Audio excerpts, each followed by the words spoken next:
Thank you. Paw. Thank you. Paw. He could have been hit by a vehicle. I don't know what happened to him. He had autism or something.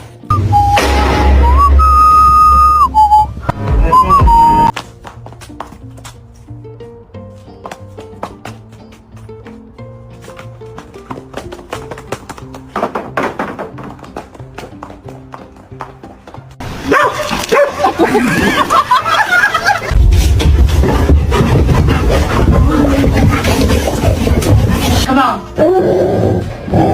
It's time for a bath.